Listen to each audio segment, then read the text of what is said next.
Good morning, good afternoon or good evening everybody. Welcome back to my YouTube channel. For those of you who have been following this channel for a while, you may be aware that I have a couple of significant railroad builds lined up for the near future. Now one of them is a huge layout which is going to require a much larger workshop, but that's going to take some time to get ready. The other one is around 600 square feet, and although that one won't quite go in the workshop as it is at the moment, I can actually make it fit with some modifications to the shop area. So for this week's video, I'm just going to take care of those workshop modifications. Well, here is the plan of the layout that I have to build. It's about 24 feet by 21, so about 500 square feet overall. Not 600 as I said earlier, I was wrong there. And here is the layout footprint superimposed on a scale drawing of my workshop. Note that these two grey bars on either side are part of the layout footprint. It just represents the space that is not available for the upper deck because of the slope of the attic ceiling. As you can see, it doesn't fit in the workshop because this wall is in the way and both the columns on the other beam would foul the benchwork on this side. I tried turning it around through 90 degrees, but that was a complete non-starter. It wasn't even close to fit in that way. So this is the only way that it'll go. So obviously this load-bearing wall has to come out and these columns need to be moved. So here is another view of the workshop with the modifications that I'm planning. The pink bars represent a pair of beams that I'm planning on putting in, one this side to replace the load-bearing wall and another one this side where the existing beam is. And then these two purple squares represent the 4x4 posts where they need to go. This gap needs to be around 14 feet, which is slightly overspanned for a 2x12, but I'm not too worried about it because it's very light load. The only thing it has to hold up is the floor above, and the room up there is never going to be used for anything. This building is just so badly constructed that the investment required to make that room usable would be far more than it's worth. And the double 2x12 is a lot stronger than the double 2x6 that was up there before. I've also got to rearrange my workbenches over this side. If we go back to the previous version quickly, here we see where they are now. I've got the 4x16 work table in the corner. And if we look here, there's only going to be about a foot to squeeze through, which is not enough. So I'm moving my work table to the back corner of the room, putting the drill press cabinet next to it. And I've moved my tool cabinet to this end wall, leaving space here in this corner to store my plywood. These two diagonal lines show the 59-degree arc of the time-lapse camera that I have. And as you can see, it's just about wide enough to film this layout build. So that's enough background. Let's now head out into the workshop and get to work. Well, I'm out of my workshop and I had some lumber arrive this morning. I have a stack of 2x12s here and some smaller lumber, some 2x8s, some 2x4s and some 4x4s. I'm going to replace this beam across here with a deeper beam that has only one leg in the middle instead of two, and I also have to take out this wall, and I need one post in the middle of this wall as well. This is a load-bearing wall, so I can't just rip it out and then put the post in. I have to build the beam system before the wall comes down, just as I have to leave these posts in here doing their job until I have the new beam in. Sean is going to come out and help me. He needs some money and he has asked if I have anything that I can employ him for. So I guess I will find out tomorrow whether or not he is serious about working for some money.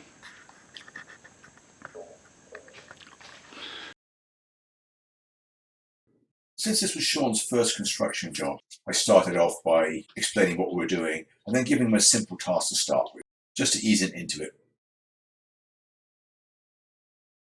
We had to start off by getting some stuff out of the way to make room for the new beam, and then making some slack in the wires that were up there so that we could get the beam in place without ripping them down. Here I'm showing him how to crown the lumber. I very much doubt he's going to remember, but he might. Now I have to cut a notch in the top of the post so that I can get the beam in place.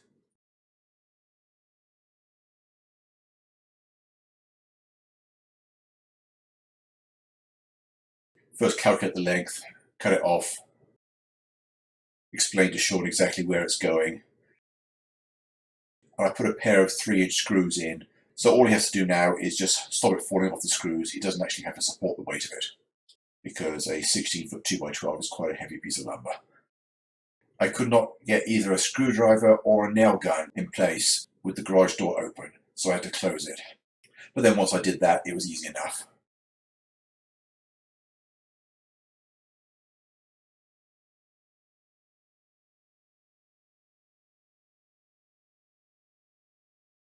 Some of the nails weren't going in all the way, partially because the compressor was too small, and partially because there was a little bit of twist to take out of the wood. So that's why you see me going around with a framing hammer afterwards.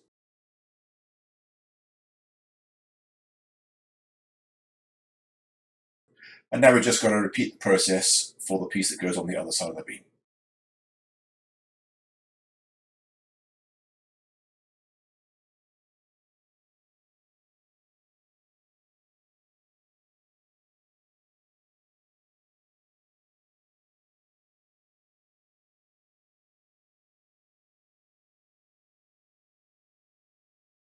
Now I'm cutting a 2x8 jack, making sure that it is slightly too long so it's a nice tight hammer fit in there.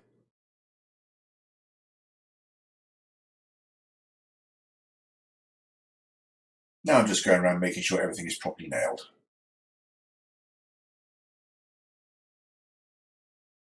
Going to measure the opening for the rest of the beam.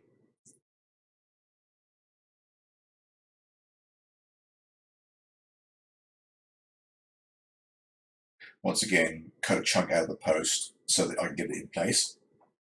Recheck the measurement. Going to cut it to length. And it's just a case of Sean holding it up in place while I nail it.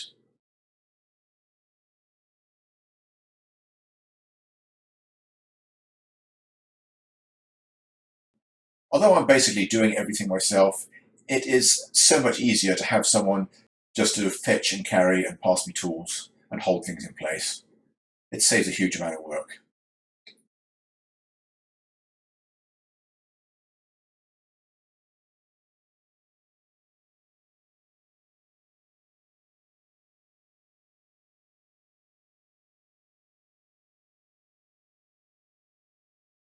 I had to retrim the second jack because I got it a little bit too long.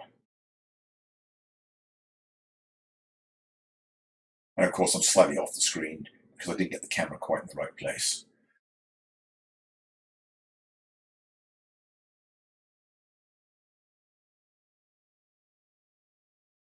Now I've got to put a block between the two beams because it's wider than the post. Note that the grain goes across the beam, not along it, because I don't want it splitting and have the beam slip off the side of the post.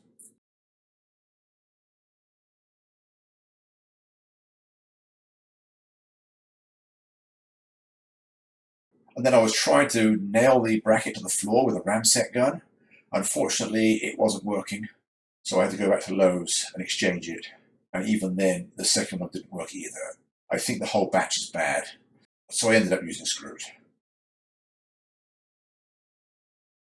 Now with the new post properly installed, we can cut away the old ones, since they are no longer required. And I discovered that these posts weren't even attached to the floor. Actually, it turned out that the wall wasn't attached to the floor either, but that's neither here nor there.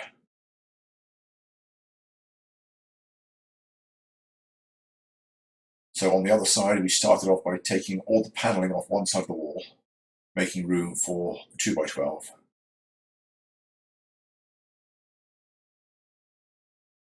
Cutting it exactly the same length as before, so the two posts are in alignment with each other. Once again, putting two 3-inch screws up to support the beam, so all Sean has to do is stop it falling off the screws.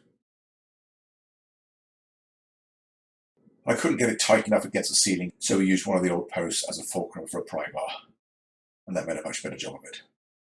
So I got that nailed in place.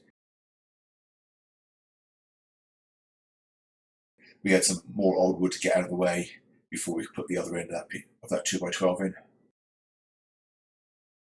And this side, that beam is slightly shorter because of the corner of the bathroom, although it's not actually a bathroom. It's just a room that was built to put a bathroom in and never finished.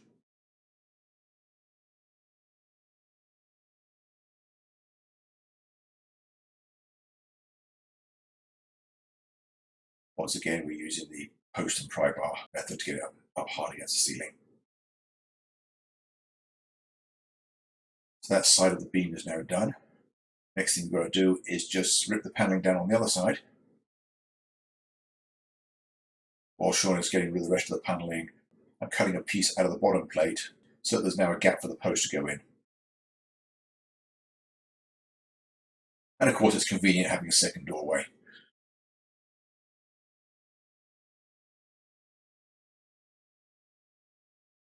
Now some of this paneling we're going to save and some we're going to throw out.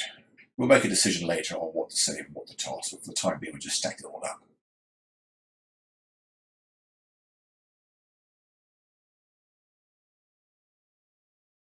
Again, I had to cut one more piece out of the bottom plate at the far end of the room to allow for the new jack, and there was some more trim to get out of the way as well.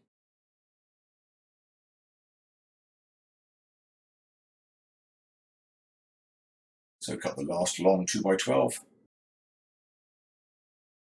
So I'll just bang in all the nails, get them out of the way. Get that in place. Use the old post and pry bar method again.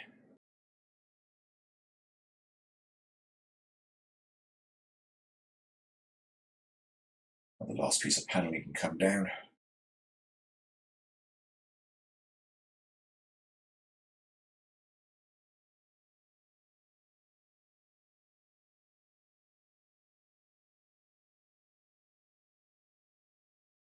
So here we are installing the very last 2x12.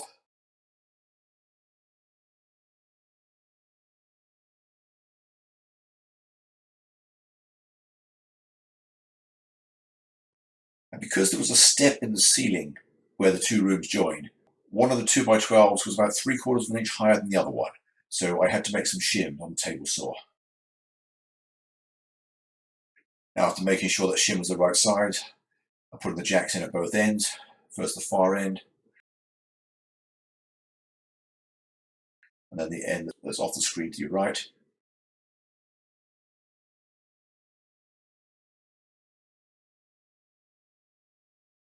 Get everything nailed solid.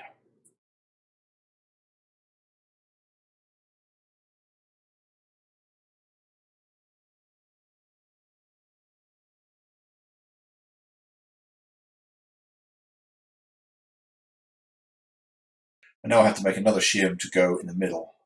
And this one took me a couple of attempts to get it right. There was a slight discrepancy, and the first one was too thin. So I had to make another one.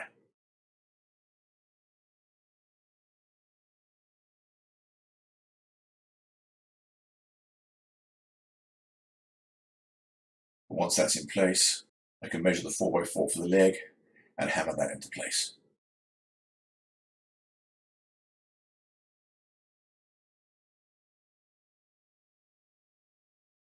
And now the old wall can come down because it's no longer doing anything. As you can see, it wasn't even attached to the floor. We've got rid of the big end.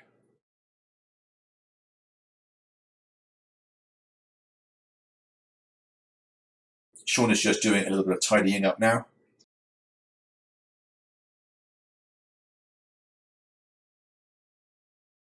And now I'm cutting away all the wood from around that 220 volts power supply, which I don't know whether it's live or not, so I'm not going to touch it. Pull the rest of the wall down.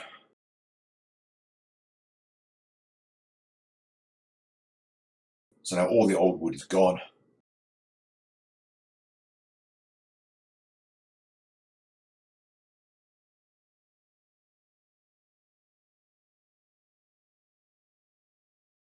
And all that now has to be done is to attach the post to the floor. As you can see, I'm drilling holes and I'm putting screws in this time.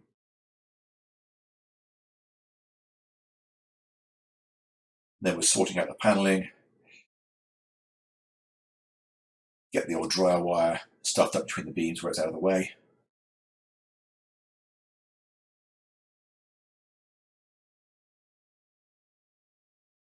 And then we'll just do a little bit of cleanup.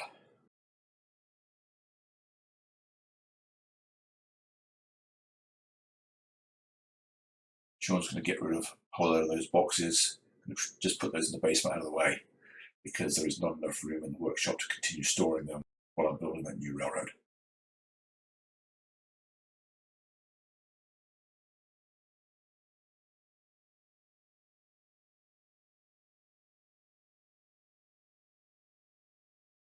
And now I've swept in that area, so when Sean gets back, we just put the wood back in that corner, out of the way. Well, out of the way for now.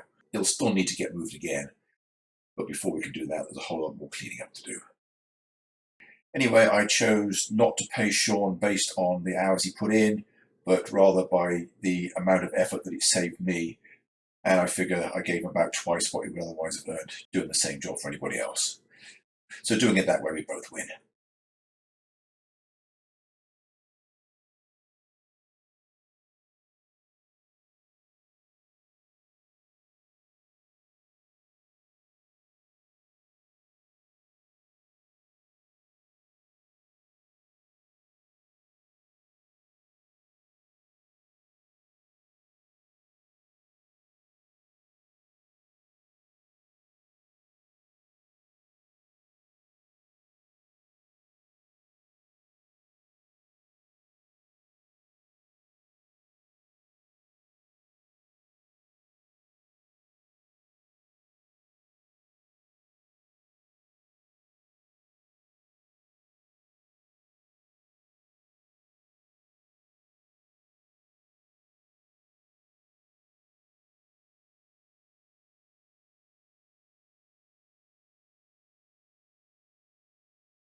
Well, here is my workshop modification complete. As you can see, there is a lot more space now.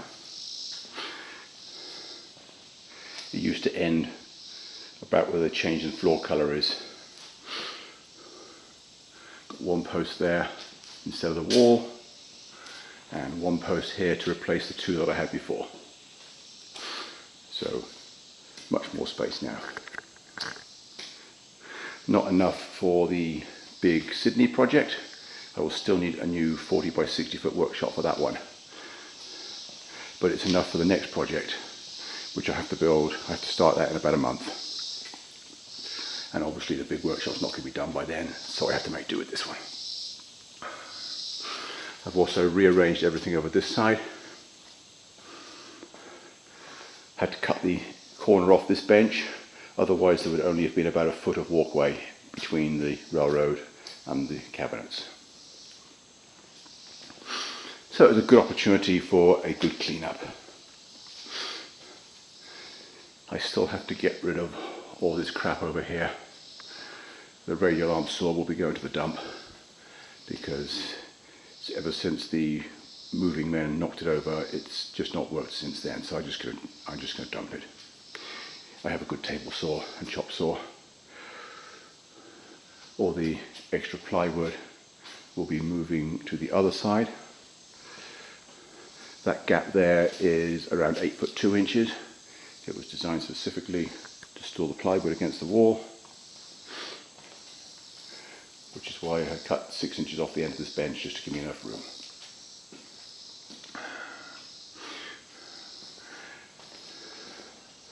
This cabinet here is garbage. I'm going to dump that, and I'm going to put shelves on this wall, give myself some more storage space. So I'm just going to sign off now. Hope you've enjoyed this video, and I hope to see you again next week. Thanks for watching, and bye for now.